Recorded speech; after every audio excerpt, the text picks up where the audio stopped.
आज दिनांक 25 जानेवारी रोजी लोहा शहराच्या गोविंदराज मंगल कार्यालय येथे काँग्रेस पक्षाच्या वतीने बूथवाईज व जनसंपर्क अभियान कार्यक्रमाचे आयोजन करण्यात आले होते। या कार्यक्रमाला प्रमुख मार्गदर्शक व उपस्थिती म्हणून आमदार अमरनाथ राजूरकर हे होते। यासह काँग्रेस कमिटीचे जिल्हाध्यक्ष नागेलीकर, माजी आमदार रोहिदास चौहान, डॉक्टर श्याम पाटील तेलंग, काँग्रेस पक्षाचे लोहा शहराचे ज्येष्ठ नेते कल्याणरावजी सूर्यवंशी, शिवाजीराव आंबेकर, युवराज वाघमारे आदी विविध मान्यवर या कार्यक्रमास उपस्थित होते। महाराष्ट्र प्रदेश काँग्रेस कमिटीच्या सूचनेनुसार आणि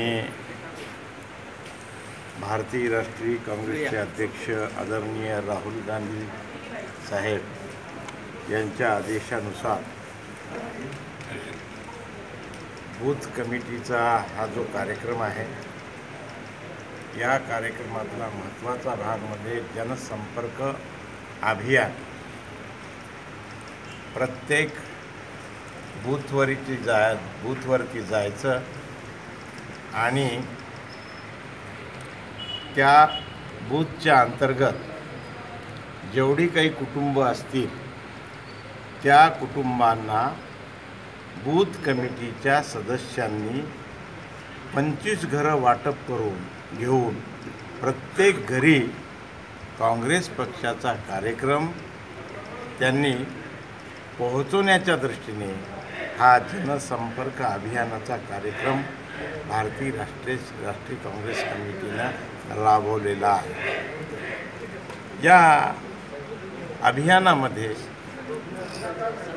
निवडलेली जी कुटुंब असतील त्या कुटुंबाकडे त्या सदस्यांनी जातीनं लक्ष द्यायचं, त्या कुटुंबाच्या अडीअडचणी समजून घ्यायच्या आणि त्या सोडवण्याच्यासाठी प्रयत्न करायचा, हा उद्देश या जनसंपर्क अभियानाचा आहे।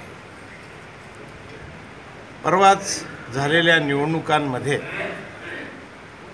त्यामध्ये राजस्थान, मध्य प्रदेश आणि छत्तीसगड तिथे जे काँग्रेसला भरभरून यश मिळालं त्याचं मूळ या जनसंपर्क अभियानामध्ये आहे।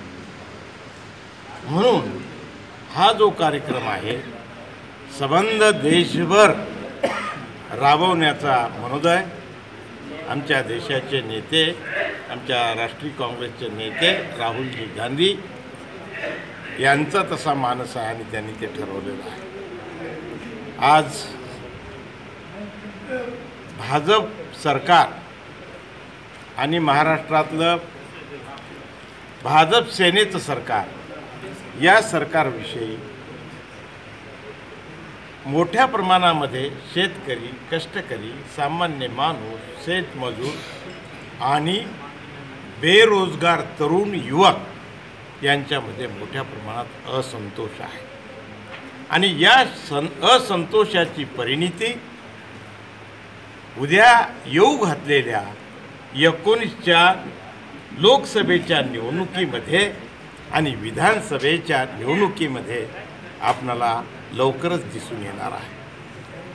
केंद्राचं सरकार तर जाईलच जाईल, पण त्याच्याही पेक्षा महाराष्ट्रातलं युतीचं सरकार मोठ्या प्रमाणामध्ये पराभूत होऊन आमच्या या महाराष्ट्रामध्ये पुन्हा एकदा काँग्रेस अपेक्षा काँग्रेस पक्षाची तर आहेच, परंतु जनतेची सुद्धा तशी इच्छा आहे। लोक म्हणतायत की आता निवडणुका केव्हा येतील आणि केव्हा आम्ही मतदान करू आणि ह्या सरकारला धूळ चारू, असं लोकांना झालं आहे आणि ते लवकरच निवडणुकीमध्ये तुम्हाला आपणा सर्वांना दिसून येईल। आज या निमित्तानं इथं आमची जे आपण मुलाखत घेत आहात ही मुलाखत वास्तवात ठरेल अशा प्रकारची अपेक्षा करतो आणि मी इथेच थांबतो। जय हिंद, जय महाराष्ट्र। मी बालाजी पांचाळ, जनतेचे मत लाईव्ह, लोहा.